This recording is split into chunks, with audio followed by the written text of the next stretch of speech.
दिल्ली के द्वारका जिले में पुलिस ने नो गन्स नो गैंग्स अभियान के तहत बड़ी कामयाबी हासिल की। नजफगढ़ थाना पुलिस ने 2 लाख रुपए के इनामी कॉन्ट्रैक्ट किलर रोहित लांबा उर्फ अमित को उसके साथी ऋतिक ठाकुर के साथ गिरफ्तार कर लिया। रोहित लांबा हत्या के प्रयास और लूट समेत कई संगीन मामलों में लंबे समय से फरार चल रहा था। पुलिस को गुप्त सूचना मिली थी कि दोनों आरोपी शक्तिनगर एक्सटेंशन स्थित साईं बाबा मंदिर के पास मौजूद है। सूचना के आधार पर पुलिस ने इलाके की घेराबंदी कर सुबह करीब 6 बजे दोनों को दबोच लिया। पूछताछ के दौरान मुख्य आरोपी रोहित लांबा पुलिस टीम को अवैध हथियार बरामद कराने के लिए घासीपुरा इलाके में ले गया। इसी दौरान उसने झाड़ियों में छिपाई गई पिस्टल निकालकर पुलिस टीम पर फायरिंग कर दी। पुलिस ने आत्मरक्षा में जवाबी कार्रवाई की, जिसमें आरोपी के पैर में गोली लगी और उसे मौके पर ही काबू कर लिया गया। पुलिस ने आरोपी के पास से अवैध पिस्टल, मैगजीन और कारतूस बरामद कर आगे की जांच शुरू कर दी है। दिल्ली सरकार ने इलेक्ट्रिक वाहनों को बढ़ावा देने और प्रदूषण कम करने की दिशा में बड़ा कदम उठाते हुए नई ईवी पॉलिसी को कैबिनेट की मंजूरी दे दी है। मुख्यमंत्री रेखा गुप्ता ने बताया कि उपराज्यपाल की स्वीकृति के बाद ये नीति 1 जुलाई 2026 से लागू होगी और 31 मार्च 2030 तक प्रभावी रहेगी। इस नीति पर करीब 7,000 करोड़ रुपए खर्च किए जाएंगे। नई नीति के तहत शुद्ध इलेक्ट्रिक वाहनों पर रोड टैक्स और रजिस्ट्रेशन शुल्क में पूरी तरह छूट दी जाएगी, जबकि हाइब्रिड वाहनों को किसी तरह की सब्सिडी नहीं मिलेगी। खास बात यह है कि ईवी खरीदने पर कोई सीमा नहीं होगी और एक से अधिक वाहन खरीदने पर भी लाभ मिलेंगे। परिवहन आयुक्त निहारिका के मुताबिक 2 पहिया वाहनों पर 30,000 रुपए, ऑटो पर 50,000 रुपए और N1E ट्रक पर 1 लाख रुपए तक का प्रोत्साहन दिया जाएगा। इसके अलावा पॉलिसी अवधि के दौरान दिल्ली में 23,000 ईवी चार्जिंग पॉइंट स्थापित किए जाएंगे, जिससे राजधानी में इलेक्ट्रिक मोबिलिटी को नई रफ्तार मिलेगी। दिल्ली की south west district cyber police ने एक बड़े अंतर्राज्यीय साइबर ठगी गिरोह का भंडाफोड़ करते हुए 10 साइबर अपराधियों को गिरफ्तार किया है। ये आरोपी झारखंड के जामताड़ा और देवघर समेत दिल्ली एनसीआर में सक्रिय थे। पुलिस ने आरोपियों के कब्जे से 14 मोबाइल फोन, 1 लैपटॉप, कई डिजिटल साक्ष्य और ठगी की रकम से खरीदी गई महिंद्रा थार कार बरामद की है। पुलिस जांच में 4 बड़े साइबर फ्रॉड मामले का खुलासा हुआ है, जिसमें लोगों से 26 लाख रुपए से अधिक की ठगी की गई थी। आरोपी खुद को बैंक अधिकारी, BSES कर्मचारी या KYC अधिकारी बताकर लोगों को फोन करते थे और व्हाट्सएप पर एपैक फाइल भेजते थे। फाइल डाउनलोड करते ही पीड़ित का मोबाइल उनके नियंत्रण में आ जाता था, जिसके बाद बैंक खातों से लाखों रुपए निकाल लिए जाते थे। तकनीकी जांच और कई राज्यों में छापेमारी के बाद पुलिस ने इस गिरोह का पर्दाफाश किया। पुलिस ने लोगों से किसी भी अनजान एपैक फाइल को डाउनलोड न करने की अपील की है। गर्मी से जूझ रहे दिल्ली एनसीआर के लोगों को आखिरकार मौसम ने राहत की सांस लेने का मौका दिया। दोपहर तक जहां तेज धूप और उमस लोगों को परेशान कर रही थी, वहीं अचानक मौसम ने ऐसा करवट बदली कि दिन में ही शाम जैसा नजारा देखने को मिला। राजधानी दिल्ली और आसपास के इलाकों में घने बादल छा गए, तेज हवाएं चलने लगी। देखते ही देखते झमाझम बारिश शुरू हुई। कई जगहों पर हालात ऐसे बन गए कि दोपहर करीब 3 बजे के बाद मौसम में बदलाव होने लगा था। दिल्ली एनसीआर के कई इलाकों में तेज बारिश के साथ आंधी भी चली, जिससे लोगों को गर्मी से राहत तो मिली। ऐसे में मानसून की इस बारिश ने मौसम को सुहाना बना दिया। बारिश के चलते लोगों को गर्मी से राहत मिली और पार्कों तथा सार्वजनिक स्थलों पर भी लोग मौसम का आनंद लेते नजर आए।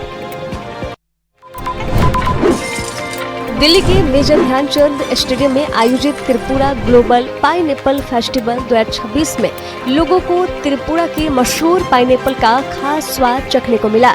27 से 29 जून तक चले इस 3 दिवसीय महोत्सव में बड़ी संख्या में दिल्ली वासी पहुँचे और त्रिपुरा के कृषि और सांस्कृतिक विरासत से रूबरू हुए।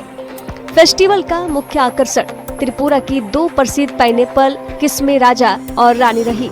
राजा किस्म अपने हल्के खट्टे स्वाद के लिए लोगों को पसंद आई, जबकि रानी यानी क्वीन किस्म अपनी प्राकृतिक मिठास और खुशबू के कारण लोगों की पहली पसंद बनी रही। आयोजन में लोगों के लिए पाइनएप्पल की फ्री टेस्टिंग की भी व्यवस्था की गई, जिसका बड़ी संख्या में लोगों ने आनंद उठाया। महोत्सव में ताजे पाइनएप्पल के अलावा उसमें बने विभिन्न उत्पादों को भी प्रदर्शनी में लगाई गई। साथ ही त्रिपुरा की संस्कृति, हस्तशिल्प और स्थानीय उत्पादों ने भी लोगों का ध्यान आकर्षित किया। बड़ी संख्या में लोग पाइनएप्पल खरीदते और तस्वीरें खिंचवाते नजर आए। शिव भक्तों का इंतजार अब खत्म होने वाला है। विश्व प्रसिद्ध श्री बाबा अमरनाथ यात्रा 3 जुलाई से शुरू होने जा रही है। यात्रा के मद्देनजर प्रशासन और सुरक्षा एजेंसियों ने अपनी पूरी तैयारियां तेज कर दी है। इसी क्रम में जम्मू के भगवती नगर बेस कैंप से यात्रा का ड्राई रन आयोजित किया गया। सुबह शुरू हुए इस ड्राई रन को जम्मू के डिविजनल कमिश्नर रमेश कुमार ने पुलिस प्रशासन और अन्य सुरक्षा एजेंसियों के वरिष्ठ अधिकारियों की मौजूदगी में हरी झंडी दिखाकर रवाना किया। यह काफिला जम्मू कश्मीर राष्ट्रीय राजमार्ग यानी NH 44 के रास्ते बालटाल और पहलगाम बेस कैंप की ओर रवाना हुआ। ड्राई रन का उद्देश्य यातायात प्रबंधन, काफिले की आवाजाही, लॉजिस्टिक व्यवस्थाओं और सुरक्षा इंतजामों का जायजा लेना था। वहीं यात्रा शुरू होने से पहले पवित्र अमरनाथ गुफा में पारंपरिक प्रथा पूजा विधि विधान और वैदिक मंत्रोच्चारण के साथ संपन्न हुई।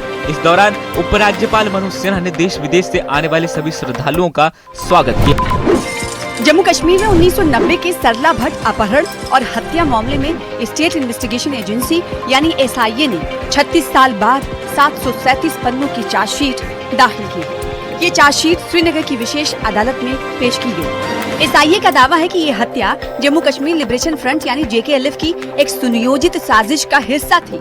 चार्जशीट में यासीन मलिक समेत कई लोगों का नाम शामिल किया गया है। हालांकि इनमें से कुछ आरोपी अब जीवित नहीं और कुछ न्यायिक प्रक्रिया का सामना कर रहे हैं। जांच एजेंसी ने कहा है कि ये मामला कश्मीर में आतंकवाद के शुरुआती दौर की सबसे निर्मम घटनाओं में से एक थी। इस केस में फॉरेंसिक साक्ष्य, गवाहों के बयान और पुराने रिकॉर्ड्स के आधार पर दोबारा जांच की गई और 737 पन्नों की विस्तृत चार्जशीट तैयार की गई। 36 साल बाद दाखिल हुई ये चार्जशीट न सिर्फ एक पुराने केस में नई कानूनी शुरुआत मानी जा रही है, बल्कि पीड़ित परिवारों के लिए इंसाफ की उम्मीद भी लेकर आई है।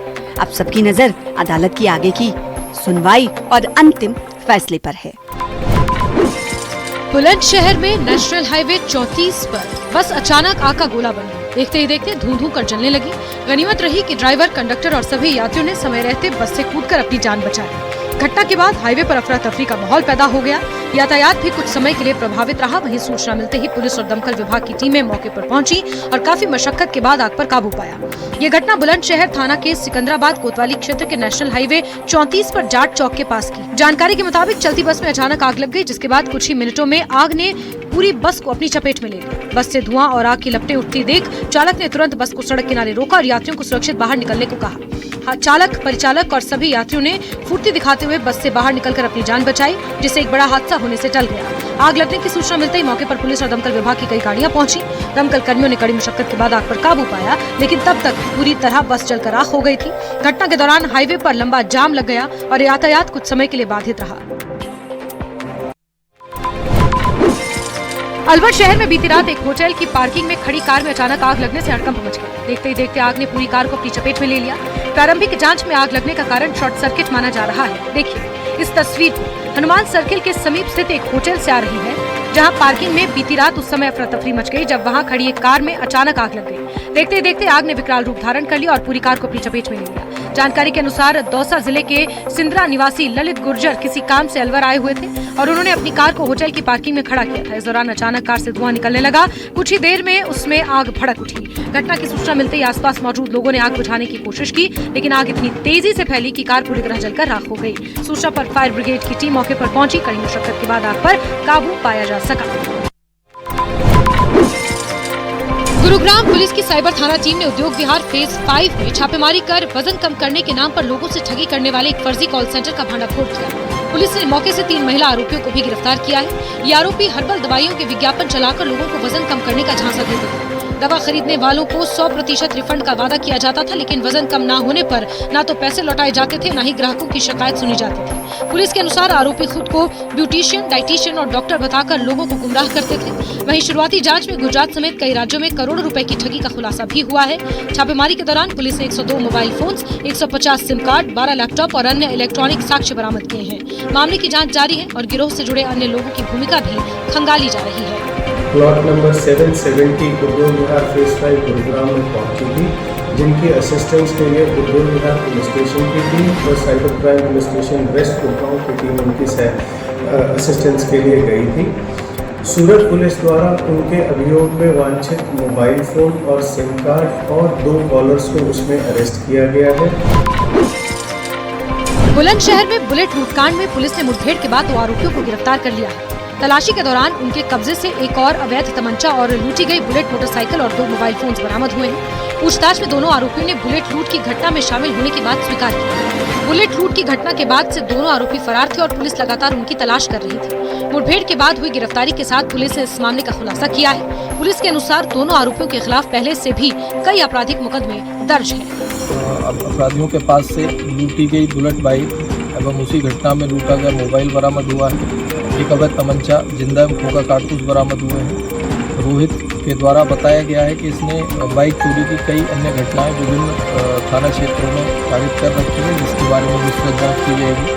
अभी घायल अपराधी रोहित को तत्काल उपचार के लिए अस्पताल भिजवाया गया है। प्रकरण में अग्रिम कार्यवाही थाना खुर्जानगर पुलिस के द्वारा की जा रही है। उत्तर प्रदेश के गौतम बुद्ध नगर जिले के सेक्टर 119 की एक सोसाइटी में भीषण आग लग गई। सोसाइटी के एक टावर के 21वें मंजिल पर भयंकर आग लगी। आग लगने की सूचना मिलते ही फायर ब्रिगेड की गाड़ी मौके पर पहुंची। टीम के लोगों ने आग पर काबू पाया। आपको बता दें कि अरण्य सोसाइटी में ये आग लगी। बताया जा रहा है कि इस आग में कोई फंसा नहीं है, सभी को सुरक्षित बचा लिया गया है। एसी फटने के कारण आग लगने की घटना सामने आई है। 21वीं मंजिल में कई फ्लैट्स में आग फैल गई। थाना सेक्टर 113 क्षेत्र का ये मामला है। 6 फायर ब्रिगेड की गाड़ियां मौके पर पहुंची और आग पर काबू पाया। CFO और थाना फोर्स भी मौके पर पहुंची। राहत की बात ये रही कि कोई जनहानि की सूचना नहीं है। हमारा 2305 है, 2105 में लगी है टावर 4 में। लेकिन अपने इंतजाम सोसाइटी के इतने होने चाहिए थे या नहीं थे? चाहिए थे? नहीं थे। नहीं थे। और ये सोसाइटी में ऐसे इंतजाम नहीं है क्या? ये नहीं।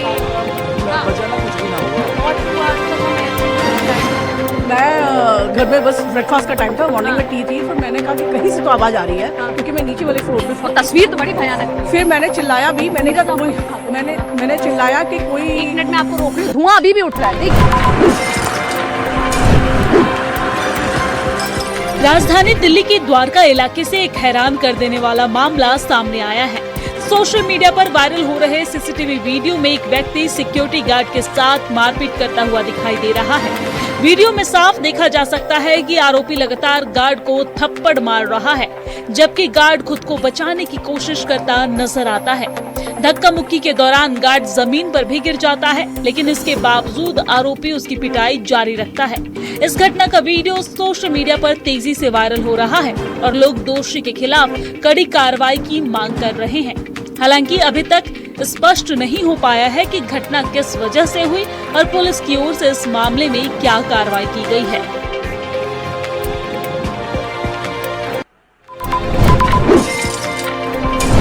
दिल्ली के DND फ्लाईओवर से एक शख्स के यमुना में कूदने की कॉल मिली थी, जिसके बाद उसे तलाश के लिए रेस्क्यू ऑपरेशन यमुना में किया जा रहा है। विभाग के मुताबिक देर रात को तकरीबन 1 बजे के आसपास एक स्कूटी सवार के यमुना में छलांग लगाए जाने की कॉल मिली थी, जिसके कपड़े और मोबाइल बाहर ही पड़ा हुआ मिला था और उसकी स्कूटी भी वहीं पर थी। दमकल के साथ NDRF के गोताखोरों ने भी नदी में युवक की तलाश कर रहे हैं। वहीं युवक के परिवार के लोग इस घटना पर कुछ भी बोलने से बचते नजर आए। जिस युवक के नदी में छलांग लगाए जाने की जानकारी मिली है, उसका नाम अंकित शर्मा बताया जा रहा है, जो पूर्वी दिल्ली के प्रीत विहार इलाके का रहने वाला है और गाड़ियों की सेल परचेज का काम करता था। हालांकि इस घटना के बाद पुलिस इस पूरे मामले की जांच कर रही है और तलाशी अभियान अभी भी जारी है।